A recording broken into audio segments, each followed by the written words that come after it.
அன்பானவர்களே, அன்பு வணக்கங்கள். இந்த சேனலை புதிதாக பார்ப்பவர்களாக இருந்தால் இந்த சேனலை சப்ஸ்கிரைப் செய்து எனக்கு ஆதரவையும் ஊக்கத்தையும் உற்சாகத்தையும் தாருங்கள். பல ஆயிரம் ஆண்டுகளுக்கு முன்னால் அக ஆராய்ச்சிகளின் மூலமாக பல்வேறு விஷயங்களை கண்டுபிடித்த நம் நாட்டு ரிஷிகள், யோகிகள், முனிவர்கள், சித்தர்கள் அவர்கள் எதையெல்லாம் கண்டுபிடித்து இந்த உலகிற்கு தந்தார்களோ அதைத்தான் இன்றைய விஞ்ஞானம் ஆயிரக்கணக்கான கோடிக்கணக்கான ரூபாய்களை செலவு செய்து பல ஆண்டுகள் ஆராய்ச்சிகள் செய்து கடைசியாக தமிழகத்து சித்தர்கள் கூறியதெல்லாம் உண்மை என்று ஒவ்வொரு விஷயங்களாக இந்த உலகத்திற்கு தெரியப்படுத்தி வருகிறார்கள். ஆனால் இதையெல்லாம் தெரிந்து கொள்ளக்கூடாது. தெரிந்து கொண்டால் மனிதர்களுக்கு ஒரு விழிப்புணர்வு வந்துவிடும். அவன் விழிப்புணர்வு பெற்றால் அவன் ஞானியாக மாறிவிடுவான். அப்போ நம்மால் எதுவுமே செய்ய முடியாது என்று ஒரு கூட்டம்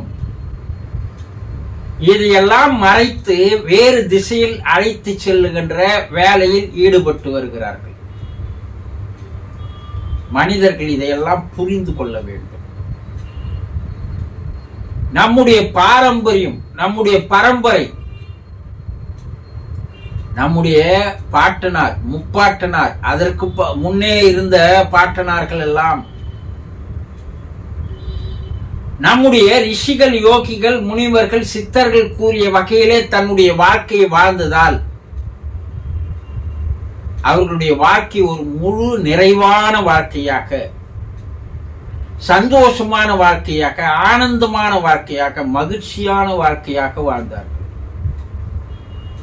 அந்த அளவிற்கு அவர்களுக்கு படிப்பறிவு இல்லை, ஆனால் அனுபவ அறிவுகள் இருந்ததால் வாழ்க்கையை செம்மையாக்கி கொண்டார்கள்.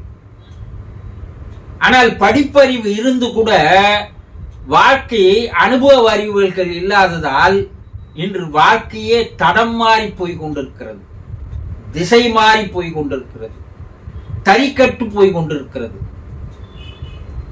எல்லா கெடுதல்களையும் மனிதன் தானாகவே ஓடி ஓடி தேடி தேடி தன்னோடு சேர்த்துக் கொள்கிறான். கெடுதலுடைய ஒட்டுமொத்த உருவமாக மாறிவிடுகிறான். இதற்கு அப்பால் இறைவன் மீது பழியை போடுகிறான். எதை தெரிந்து கொள்ள வேண்டுமோ, எதை அறிந்து கொள்ள வேண்டுமோ, எதை புரிந்து கொள்ள வேண்டுமோ, எதில் தெளிவு பெற்று வாழ்க்கையை செம்மையாக்கி கொள்ள வேண்டுமோ அந்த திசை பக்கமே திரும்பாது குதிரைக்கு கடிவாளம் கட்டியது போல ஒரு நூற்றாண்டுகளாக முட்டாள்கள் அழைத்து செல்கின்ற வழியிலே போய் சென்றிருக்கிறார். இதையெல்லாம் சிந்தித்து பார்க்க வேண்டும். வாழ்வியல் என்பது, மெய்யியல் என்பது இன்று நேற்று தோன்றியதல்ல. பல்லாயிரம் ஆண்டுகளுக்கு முன்னாலேயே ஆராய்ச்சி செய்தது. குறைந்தபட்சம் 10,000 20,000 ஆண்டுகளுக்கு முன்னாலேயே அணுவை பிரித்து பார்த்து பரமாணு இருப்பதை உறுதி செய்து அந்த பரமாணு தான் அனைத்திற்கும் காரணமாக இருக்கிறது என்பதை கண்டுபிடித்தவர்கள் நம் நாட்டு சித்தர்கள், குறிப்பாக தமிழகத்து சித்தர்கள். அவர்கள் தொடாத பாடங்கள் இல்லை, தொடாத துறைகள் இல்லை, அனைத்தையும் கரைத்து பார்த்தவர்கள். ஆனால் இன்று அதையெல்லாம் உண்மை என்று கூறி வரும்போது அதை பற்றிய தெரிந்து கொள்ள வேண்டிய ஆர்வமோ அக்கறையோ இல்லாமல் வாழ்ந்து வருவதுதான் மனிதனுடைய அறிவியலித்தனமான ஒரு செயலாகும். கற்றுக்கொள்ள வேண்டியது நிறைய இருக்கிறது. இறைவன் அதற்காக தான் பிறப்பை தந்திருக்கிறான். ஒவ்வொரு நாளும் கற்றுக்கொண்டே இருக்க வேண்டிய நிலையில் மனிதன் இருக்க வேண்டும். இறக்கும் வரையில் ஒரு மனிதன் கற்றுக்கொண்டானால் அவன் ஞானியாக, மகானாக, மாமனிதனாக, மகேசனாக மாறுவதற்கு வாய்ப்புகள் இருக்கிறது. இதையெல்லாம் தெரிந்து கொள்ள வேண்டும் என்று தொடர்ந்து இந்த சேனலை பார்த்து வாருங்கள். தொடர்ந்து என்னோட பயணம் செய்யுங்கள்.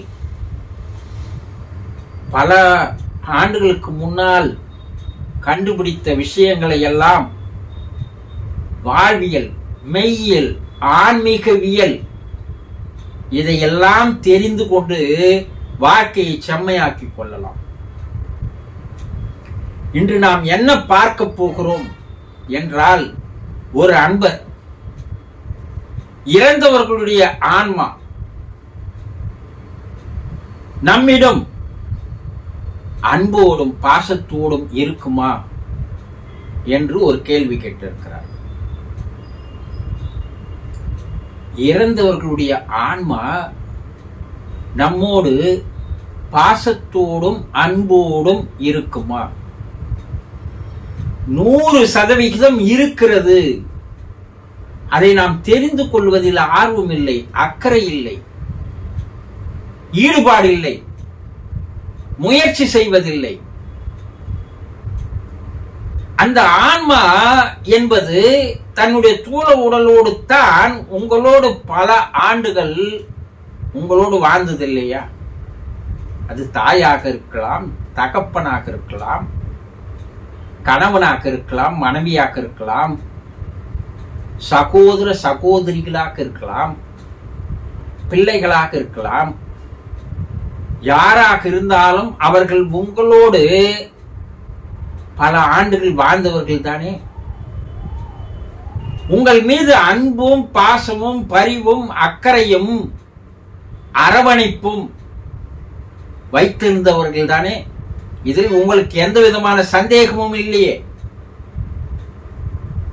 என்னுடைய தாய் என் மீது அன்பு காட்டியது போல உலகத்தில் வேறு யாராலும் காட்ட முடியாது என்று எந்த ஒரு மகன் சொல்கிறானோ அவனுக்கு இது உள்ளுணர்வு மூலமாக, இலூஷன் என்று சொல்வார்கள், அந்த உள்ளுணர்வு வேலை செய்ய ஆரம்பித்துவிடும். அந்த தாய் எங்கு போனாலும் உடல் தான் போயிருக்கிறது, அவருடைய ஆன்மா எங்கேயும் போகவில்லை. அது மேலுலகில் இருந்தாலும் கூட அந்த பாசம் வைத்த, அன்பு பாராட்டிய அந்த தாய் மேலும் பல மடங்கு தன்னுடைய மகன் மீது பாசத்தோடும் அன்போடும் பரிவோடும் கருணையோடும் தான் இருக்கிறார்.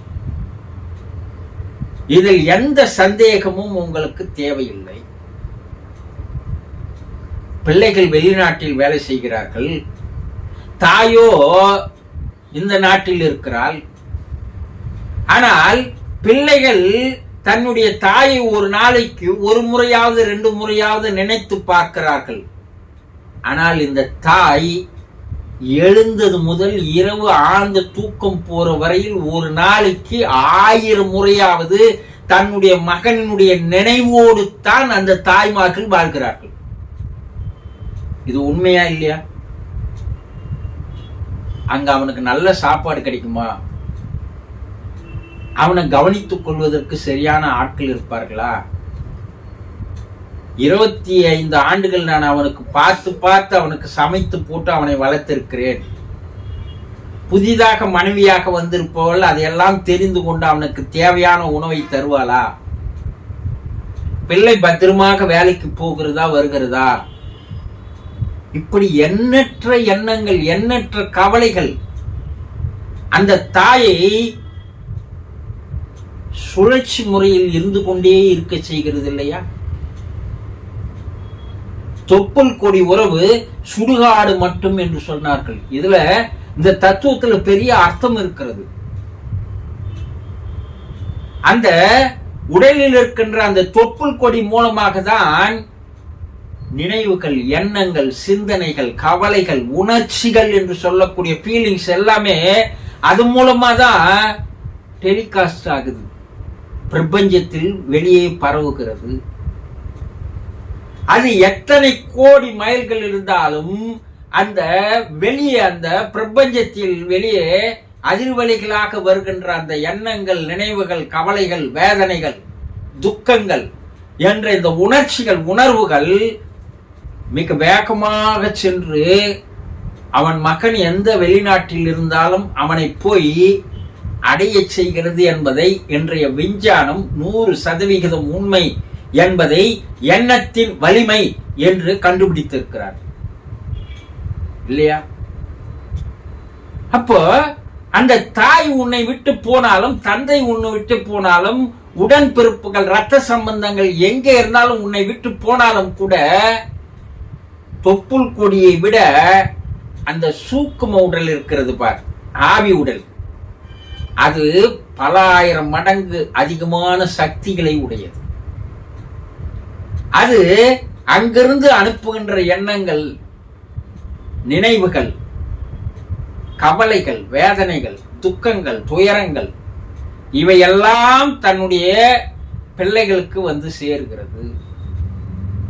அவங்க சந்தோஷமான மனநிலையில அவங்க இருந்தாங்கன்னா அது மூலமா வருகின்ற அந்த அலை வரிசையானது அந்த மகனை, அந்த குடும்பத்தை சந்தோஷமாக வாழ வைப்பதற்குண்டான வேலைகளை செய்கிறது.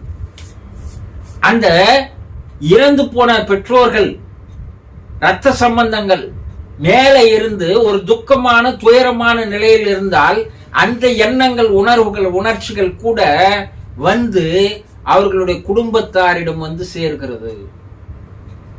அவர்களையும் துக்கத்தில், துயரத்தில் அவர்களை ஆழ்த்துகிறது. இது விஞ்ஞானம்.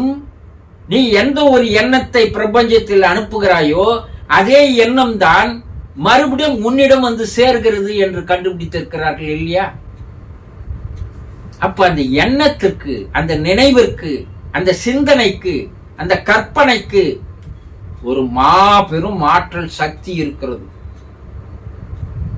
அப்போ இறந்து போனவர்கள் உடல் தான் போயிருக்கிறதே தவிர அந்த ஆன்மா மறையவில்லை. அந்த ஆன்மா ஆவி உலகத்திலிருந்து உங்களை அன்போடும், பாசத்தோடும், அக்கறையோடும், பரிவோடும், கருணையோடும், தயவோடும் தான் அவர்கள் உங்களை பார்த்து கொண்டிருக்கிறார்கள். இதை நீங்கள் புரிந்து கொள்வதற்கு பெரிய விளக்கங்கள் தேவை. ஆனா உண்மையான பாசம் யார் வச்சிருக்கிறானோ, அன்பு வச்சிருக்கிறானோ, அது அவனுக்கு உள்ளுணர்வின் மூலமாக அவனுக்கு தெரிய வரும் என்பதை பலர் நீங்கள் உணர்ந்திருக்கலாம். ஏதோ ஒரு நினைப்பு வந்தது, என்னுடைய தாயின் நினைப்பு வந்ததுன்னா அந்த அலைவரிசை அவர்களை வந்து உள்ளுணர்வு மூலமாக தூண்டுகிறது, பாதுகாப்பாக இருக்கிறது. பல்வேறு விஷயங்களில் அவர்கள் திசை மாறி போகாமல், தடம் மாறி போகாமல் அவர்களை தடுத்து நிறுத்துகிறது என்பது கூட ஆராய்ச்சிகளின் மூலமாக தெரிய வருகிறது. புரிந்து கொண்டீர்களா? சந்தோஷம்.